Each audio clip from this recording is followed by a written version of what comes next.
নিজের ও সম্পদের সুরক্ষার জন্য অনেকেই লাইসেন্স করা আগ্নেয়াস্ত্র কিনে রাখেন।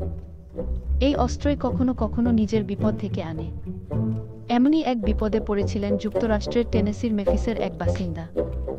গত রোববার ছুটির দিনে ব্যস্ত সময় কাটিয়ে রাতে অঘরে ঘুমাচ্ছিলেন ওই ব্যক্তি। পাশে ঘুমিয়েছিলেন তার নারী সঙ্গী। সোমবার ভোরে প্রচণ্ড গুলির শব্দে ঘুম থেকে হুড়মুড় করে ওঠেন তিনি। সঙ্গীরও ঘুম ভেঙে যায়। ঘুম ঘুম চোখে ঠিক কী ঘটেছে সেটা বোঝার চেষ্টা করছিলেন তারা। হঠাৎ ওই ব্যক্তি দেখতে পান যে তার বা পায়ের ইরু বেড়ে গড়িয়ে পড়ছে রক্ত। তিনি গুলিবিদ্ধ হয়েছেন। গুলি তার উরু ছুঁয়ে বেরিয়ে গেছে। গত বুধবার পুলিশ বলেছে ওই ব্যক্তি বিছানায় একটি লোডেড বন্দুক নিয়ে ঘুমিয়েছিলেন। তার 1 বছরের পোষা কুকুরটি বিছানায় লাফালাফি করার সময় কোনোভাবে সেটির থাবা বন্দুকের ট্রিগারে আটকে যায়।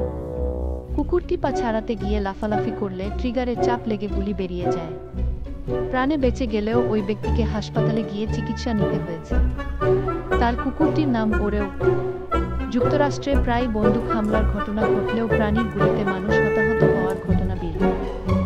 2 বছর আগে কানসাসে একটি জার্মান শেফার্ড কুকুর একটি হান্টিং রাইফেলের উপর দাঁড়িয়ে গেলে সেটি থেকে গুলি বের হয়ে যায়।